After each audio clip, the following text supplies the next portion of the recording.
سلام كما يصنحوا تافتواتن كبراتن تخاتل تدبي تي في نسعى زدالنا لكم حاصرتن وانا زيناتات جنا لكم قريبنا لنا كتكتاتلنا عدمنايو بكندي ارزتن تلصاتهم كنفلم اب معراب تግራይ نمرጻ ቅርሺ ምውጻእ ከምዝ ተጀመረ ተሓቢሮም ተመዛበልቲ ወገናትን ምሕጋዝ ብምክትል ከንቲባ ዝምራሕ 11 አባላት ዘለው ዓብይ ኮሚቴ ጣይሹ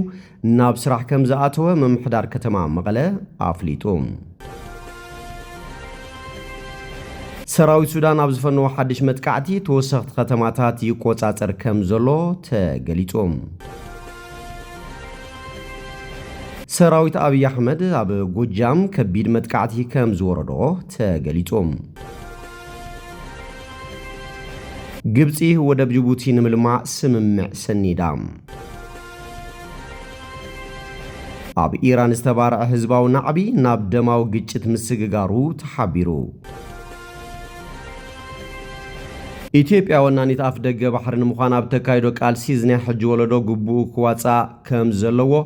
ሜጀር ጀነራል ተሾመ ገመቹ ተዛሪቦም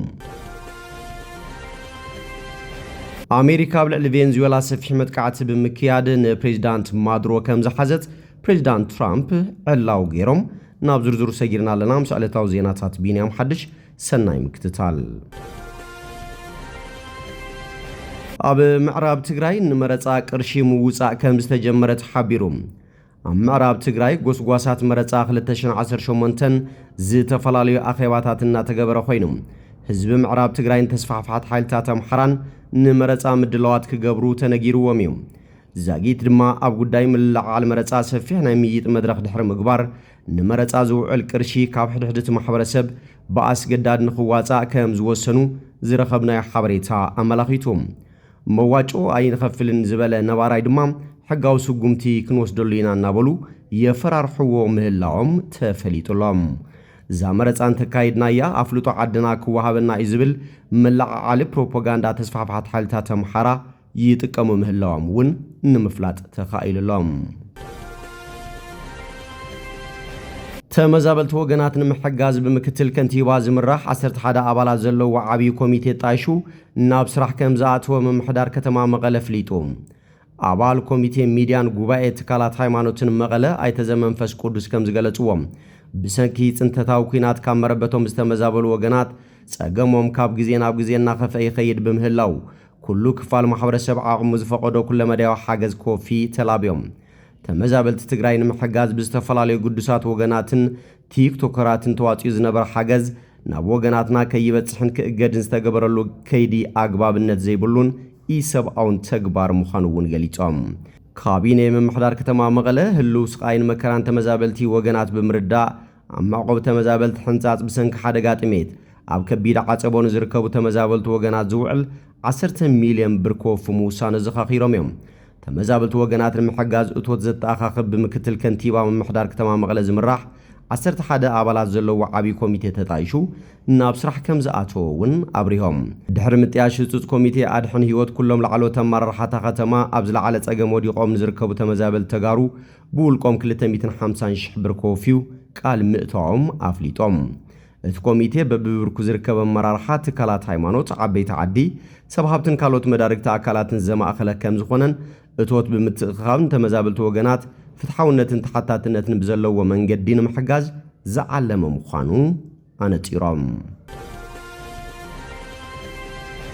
ሰራዊት አብይ አህመድ ኣብ ጎጃም ከቢድ መጥቃዕቲ ከም ዝወረዶ ተሓቢሩ ኣብ ጎጃም ኣብ መንጎ ሰራዊት አብይ አህመድን ዕጡቓት ፋኖን ከቢድ ኩናት ከም ዝተኻየደ ዝተሓበረ ኮይኑ እዚ ቴዎድሮስ ዝተባሃሉ ዕጡቓት ፋኖ ኣብ ልዕሊ ሰራዊት ምክልኻል ኢትዮጵያ ከቢድ መጥቃዕቲ ከም ዘውረዱ ፍልፍላት ሓቢሮም በዚ እውን ብዙሓት ሓለውቲ ዝፋን አብይ አህመድ ዝኾኑ ወታደራት ምውታትን ቁስላትን ምዃኖም ተገሊጾም ካብዚ ብተወሳኺ እቶም ዝሞቱ ዝቆሰሉን ዝተማረኹን ሰራዊት አብይ አህመድ ብስእሊ ኣብ ማሕበራዊ ሚድያ ተዘርጊሖም ተራእዮም ኣለዉ ኣብ ክልል ኣምሓራ ኣብ መንጎ ዕጡቓት ፋኖን ሰራዊት አብይ አህመድን ዝግበር ኩናት ተጠናኺሩ ዝቐጸለ ኮይኑ ኣብ ልዕሊ ሰራዊት ኢትዮጵያ ከቢድ ክሳራታት እናወረዱ ይርከቡ ይኹን እምበር ብጀካ ዝተወሰኑ ሚድያታት መብዛሕትአን ሚድያታት ኢትዮጵያ ክጽብጽብኦ ስለ ዘይከኣላ ኣብ ኣምሓራ ዘሎ ህልቂት ሕብረተሰብ ክንድቲ ዝግባእ ክፈልጦ ኣይከኣለን ኢትዮጵያ ወናኒት ኣፍ ደገ ባሕርን ምዃና ብተካይዶ ቃልሲ እዝናይ ሕጂ ወለዶ ግቡእ ክዋፅእ ኣለዎ ክብሉ ሜጀር ጀነራል ተሾመ ገመቹ ተዛሪቦም እዚ ሕጂ ዘሎ ወለዶ ነቲ ብሰንኪ ተንኮል ታሪኻውያን ጸላእትና ኣሳእናዮ ኣፍ ደገ ባሕሪ ንምምላስ ክዳሎ ኣለዎ ዝበሉ ኮይኖም ኢትዮጵያ ካብ ትፍጠረት ሒዛ ወናኒት ኣፍ ደገ ባሕሪ ምንባራ ምስክርነት ዘየድልዮ ፀሓይ ዝወቕዖ መላ ኢትዮጵያውያንን ዓለምናን ዝፈልጥዎ ዘየሻሚ ሓቂ ክብሉ ድማ ወሲኾም ተዛሪቦም እቶም ጀነራል ኣፍ ደገ ባሕሪ ሒዝና ከም ዝተፈጠርናን ኣብ ናይ ዓለም መድረኽ ኣእማን ዝኾኑ መርትዖታት ብምቕራብ ንኽንዕወት ቁልፊ ጉዳይ ስለ ዝኾነ ኩሉ ኢትዮጵያዊ እቲ ሓቂ ክፈልጦ ይግባእ ክብሉ እውን ተዛሪቦም ታሪኻውያን ጸላእትና ባንዳታት ብምጥቃም ንህላዋናን ትንፋስ መጻኢት ኢትዮጵያን ዝውስን ዓብይ ጉዳይ ዝኾነ ኣፍ ደገ ባሕሪ ከም ዝረከቡ ምፍላጥ ኣገዳሲ ምዃኑ እውን ወሲኾም እዮም ተዛሪቦም ኢትዮጵያን ዝሓለፉ 3 ዓመታት ኣፍ ደገ ባሕሪ ብምስኣና ሃገራዊ ቁጠባና ከይዓብን ሰላማን ድሕንነታን ዝተቓልዐት ሃገር ንኽትከውን ዓብይ ታራ ነይርዎ ክብሉ እውን ወሲኾም እቶም ጀነራል ኣብዚ ሕጂ እዋን ጉዳይ ኣፍ ደገ ባሕሪ ብሄራዊ ኣጀንዳ ምዃኑ ብምግላጽ መላ ኢትዮጵያውያን ኣብዚ ዓብይ ኣጀንዳ ብምዕሳል ድማ ከደናጉር ንዝፍትኑ ሓይልታት ብትረት ክቃለስዎም ከም ዝግባኦም ጻውዒት ተቕሪቦም ኣብ ሚኒስትሪ ምክልኻል ኢትዮጵያ ናይ ወጻኢ ዝምድናታትን ወታደራዊ ምትሕብባርን ዋና ሓላፊ ዝኾኑ ሜጀር ጀነራል ተሾመ ገመቹ እዚ ናይ ሕጂ ወለዶ እቲ ሓቂ እዚ ምዃኑ ፈሊጡ ኢትዮጵያ ወናኒት ኣፍ ደገ ባሕሪ ንምዃን ኣብ ተካይዶ ቃልሲ ግቡእ ንኽዋጻእ ክዳሎ ኣለዎ ክብሉ እውን ወሲኾም ጻውዒት ተቕሪቦም ሰራዊት ሱዳን ኣብ ዝፈነዎ ሓድሽ መጥቃዕቲ ተወሰኽቲ ከተማታት ይቆጻጸር ከም ዘሎ ገሊጾም ሰራዊት መንግስት ሱዳን ኣብ ልዕሊ ዕጡቕ ሓይሊ ዳዕመል ሰሪዕ ዓበይቲ ዓወታት የመዝግብ ምህላው ሱዳን ትሪቡን ዝተባሃለት ናይታ ሃገር ዝዓበየት ጋዜጣ ሓቢራ ብመሰረት እቲ ሓበሬታ ሰራዊት መንግስቲ ኣብዚ ቅንያት ብዘካየዶ ዘሎ መጠነ ሰፊሕ መጥቃዕቲ ኣብ ትሕቲ ሓይልታት ዳዕመል ሰሪዕ ንፀንሓ ኣብ ዞባታት ዳርፉርን ኮርዶፋን ዝርከባ ብርክት ዝበላ ስትራቴጂያውያን ከተማታትን ዓድታትን ከምንዝዕ ከም ዝኽኣለ ተገሊጾም እቲ ካብ ሕቡራት ኢማራት ዓረብ ዝረኸቦ ድሮናት ተሓጊዙ መኸተከር ጀሚሩ ዝነበረ ዳዕመል ሰሪዕ ኣብዚ ሕጂ እዋን ተዳኺሙ ቦታታቱ ባዕሉ ይለቅቕ ምህላው እዩ ተገሊጾም ስዑድ ዓረብ ዘየላጢ መጥቃዕቲ ኣብ ልዕሊ ብዩናይትድ ዓረብ ኤሚሬት ዝድገፍ ቤት ምኽሪ ደቡባዊ መሰጋገሪ ማዓስከር ብሪጌድ 37 መጥቃዕቲ ምክያዱ ዝፍለጥ እዮም ስዑድ ዓረብ ኣብ ዞባ ሓድራ ማውት ንደቡብ የመን ክግንጽላ ዝንቀሳቐስ ብሕቡራት ኢማራት ዓረብ ዝድገፍ ቤት ምኽሪ ደቡባዊ መሰጋገሪ ዝተሰሜ ኣብ ማዓስከር ብሪጌድ 37 ኣብ ኣልካሻዋይ ኣብ ልዕሊ ኣጽዋሩን ቃፍላይ ድሩዓት መኻይኑን ዘየላቡ ናይ ኣየር መጥቃዕቲ ወሲዳ ከም ዝደምሰሰቶ ዝፍለጥ እዮም ግብፂ ወደብ ጅቡቲን ምልማዕ ስምምዕ ሰኒዳ ተባሂሉ ምክትል ቀዳማይ ሚኒስትር ግብፂ ካሜል ኤል ዋዚር ኣብ ዝሓለፈ ሰሙን ኣብ ጅቡቲ ኣብ ዘካየደ ፍሉይ ዑደት ኣብ ወሽመጥ ኤደን ዝርከብ ወደብ ዶራለሕ ንምምዕባል ስምምዕ ምፍራሙ ተገሊጹሎም ግብፂ ዝተኻየደ ስምምዕ ምስ ጅቡቲን ከምኡውን ቅድም ክብል ምስ ኤርትራ ንጥቕምታት እተን ሃገራት ናብ ዝለዓለ ብራኸ ዝወስድ ከም ዝኾነ ገሊጻ እያ ብመሰረት እቶም ዝተኻየዱ ስምምዓት ናይተን ወደባት ናይ ኣገልግሎት ዓቕመን ንምዕባይ መዕረፊ መራኸቢ ውግእ ንምፍጣርን ኣብ ጅቡቲ ንዶራለህ ናብ ኤርትራ ድማ ኣብ ቀይሕ ባሕሪ ስትራቴጂካውን ዝኾነ ወደብ ዓሰብ ብስፍሓትን ዘመናዊ ዝኾነ መልክዑን ንምህናጽ ምውሳና ተገሊጹ እዩ ግብፂ ኣብ ዞባ ቀርኒ ኣፍሪቃ ንዘለዋ ፍሉይ ጂኦግራፊያዊ ኣቀማምጣን ኣብ ምሕላው ድሕነት መጓዓዝያ መስመር ቀይሕ ባሕሪ ዘለዋ ተራ ንምስፋሕን እቲ ዝተገበረ ስምምዕ ውሳነ ምዃኑ እያ ትገልጽ ሚስተር ኤልዋዚር ዝመርሖ ሚኒስትሪ መጓዓዝያ ግብፂ ኣብ ህንፀት ወደባትን ትሕተ ቅርጽን ዝነጥፉ ሓዊሱ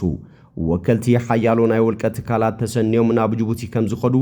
መግለጽቲ ሚኒስትሪ ይሕብር ካብ ግብፅን ጅቡትን ዝመጻ ኩባንያታት ንወደብ ዶራለሕ ንምምዕባል ሓቢረን ንምስራሕ ሽርክነት ከም ዝገበራን እዚ ድማ ከም ምህናጽ መደበር ፀሓያዊ ሓይሊ ኤሌክትሪክን ማእከል ሎጂስቲክስ ንዓለም ለኻዊ መራኸብ ዘገልግል ስራሕቲ ንምህናጽ ምዃኑን ተሓቢሩ ግብፂ ኣብ መሬታን ሓውሲ ደሴት ሲናይን ልዕሊ 2000 ኪሎ ሜትሮ ገማግም ቀይሕ ባሕሪ ኣለዋ ይኹን እምበር ኢትዮጵያን ተካይዶ ዘላ ዋንነት ኣፍ ደገ ባሕሪ ናይ ምህላው ድሌት ግብፂ ሓያሎ ተቃውሞ ብምስማዕ ንኸይዕወት ሓያል ዲፕሎማስያዊ ጻዕርታት እንዳገበረት እያ ትርከብ ጽኑዕ ፖለቲካውን ወታደራውን ምትእስሳር ግብፂ ምስ ኤርትራን ጅቡትን ኣብ ጉዳያት ቀርኒ ኣፍሪቃ ክህልዎ ዝኽእል ጽልዋ ንምሕያል ከም ዝሕግዛ ድማ ይሕበር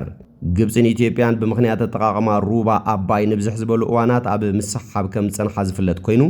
ድሕሪ ምዝዛም ዓብዪ ግድብ ህዳሴ ኢትዮጵያ ድማ እቲ ጎንፂ ተኻሪሩ ይርከብ ዳርጋ ኩሉ ድሌታታ ኣብ ሩባ ኣባይ ትምርኮስ ግብፂ ዓብዪ ግድብ ህዳሴ ኢትዮጵያ ከም ናይ ህላዋ ዋና ሓደጋ ጌራ ተቆጽሮ ብምዃኑ ኢትዮጵያ ከዳኽሙ ኣብ ዝኽእሉ ኣህጉራውን ዓለም ለኻውን ጉዳያት ትኹረት ሂባ ከምትንቀሳቐስ ዝፍለጥ እዮም። ቅድሚ 2 ዓመት ኣብ ዝነበረ ናይ መወዳእታ ዙርያ ዘይሰመረ ድርድር ጀሚሩ ግብፂ ምስ ጎረባብቲ ሃገራት ኢትዮጵያ ከም በዓል ሶማልያ፣ ጅቡቲ፣ ኤርትራን ኬንያን ምሕዝነትን ምትእምማንን ክትሃንጽን ከላ ንብዙሓት ካብተን 11 ሃገራት ተፋሰስ ኣባይ ድማ ኣብ ሰፊሕ ዓውድታት ብምሕጋዝን ቴክኒካዊ ክእለታት ኣብ ምህናፅን ድጋፍ ክትህብ ጸኒሓ እያ። ኣብ ኢራን ዝተባርዐ ህዝባዊ ናዕቢ ናብ ደቡባዊ ግጭት ምስግጋሩ ተሓቢሩ። ኣብ ቴህራን ኢራን ካብ ታሕሳስ 28 2025 ዓመተ ምህረት ፈረንጂ ጀሚሩ ዝተባርዐ ሰፊሕ ህዝባዊ ናዕቢ ናብ ሻውዓይ መዓልቱ ተሰጋጊሩሎም። እቲ ብምኽንያት ቁጠባዊ ቅልውላው ዝተጀመረ ተቃውሞም ሕጂ ናብ ፖለቲካዊ ጠለባትን ደማዊ ግጭታትን ተሰጋጊሩ ከም ዘሎ ካብቲ ሃገር ዝወፁ ዘለዉ ጸብጻባት የመላኽቱ። ቀንዲ ጠንቅታትን ምልባዓትን ዓብን ድማ ናይ ኢራን ገንዘብ ወይ ከዓ ሪያል ብዝለዓለ መጠን ምስ ወደቀ እዩ። ሎሚ ሓደ ናይ ኣሜሪካ ዶላር ምስ 1.4 ሚልዮን ሪያል ተመዓራሪሎም። እዚ ድማ ዋጋ ምግብን ክራይ ኣባይትን ሰማይ ከም ዝዓርግ ብምግባሩ ነጋዶ ግራንድ ባዛር ቴህራን ድኳናቶም ብምዕጻው ተቃውሞኦም ኣስሚዖም። እቲ ምንቅስቃስ ካብ ቴህራን ወፂኡ ናብ ከም ሎሬስታን፣ ኢስፋሃን፣ ሽራዝ፣ ንከርማንሽህን ዝኣመሰላ ዓበይቲ ከተማታትን ገጠር ኣውራጃታትን ተጋፊሑሎም። ተቃዋምቲ ሞት ንዲክታተር ብምባል ስርዓት ኣያቶላ ዓሊ ካሜኔይ ካብ ስልጣን ክእለ ይጽውዑ ኣለዉ። ክሳብ ሎሚ ዘሎ ሓበሬታ ከም ዘመላኸቶ ብውሑዱ 7 ሰባት ክቕተሉ እንከለዉ ብዙሓት ድማ ቆሲሎም። መንግስቲ ኢራን ሓደ ካብቶም ዝተቐትሉ ኣባል ናይቲ ባሲጅ ዝተባሃለ ናይ ጸጥታ ሓይሊ ምዃኑ ገሊጾም። ይኹን እምበር ናይ ሰብኣዊ መሰላት ተጣበቕቲ ግን ሓይልታት ጸጥታ ኣብ ልዕሊ ሰላማውያን ተቃወምቲ ጥይት ይትኩሱ ከም ዘለዉ ይኸሱ። ነዚ ስዒቡ ፕሬዚዳንት ኣሜሪካ ዶናልድ ትራምፕ ኣብ ማሕበራዊ ገጽ ኣብ ዘርግሖ ጽሑፍ ኢራን ሰላማውያን ተቃወምትን ተቐቲላ ኣሜሪካ ስጉምቲ ንምውሳድ ተዳልያ ከም ዘላ ኣጠንቂቑ። በኣንጻሩ ናይ ኢራን ላዕለወ ሰበስልጣን ነቲ ናዕቢ ብኣሜሪካን እስራኤልን ዝተወደበ ክብሉ ይነጽግዎ ኣለዉ። እዚ ኣብ ኢራን ዝረአ ዘሎ ምንቅስቓስ ድሕርቲ ኣብ ሰነ 2025 ቋጽራ ፈረንጂ ምስ እስራኤል ዝተኻየደ ናይ 12 መዓልትታት ኩናት ዝመጸ ኮይኑ ኣብ መጻኢ ፖለቲካ ማእከላይ ምብራቕን ዙርያ ቀርኒ ኣፍሪካን ዓብዪ ለውጢ ከም ዘምጽእ ይግመት። ከም ጸብጻብ ኣሶሼትድ ፕሬስ፣ ዘ ጋርዲያንን ሮይተርስን። ኣሜሪካ ኣብ ልዕሊ ቬንዙዌላ ሰፊሕ መጥቃዕቲ ብምክያድ ንፕሬዚዳንት ማዱሮ ከም ዝሓዘት ፕሬዚዳንት ትራምፕ ገሊጾም። ኣሜሪካ ኣብ ልዕሊ ሃገረ ቬንዙዌላ መጥቃዕቲ ብምፍጻም ነቲ ሃገር ንነዊሕ እዋን ዘገልገለ ፕሬዚዳንታ ኒኮላስ ማዱሮ ከም ዝሓዘት ፕሬዚዳንት ዶናልድ ትራምፕ ገሊጾም እዮም። ክልቴን ሃገራትን ኣዋርሕ ብሰንኪ ክስተታት ምዝዋር መዕወን ሓሽሽ ዕፀ ፋርስን ክሰሓባ ብምጽናሕ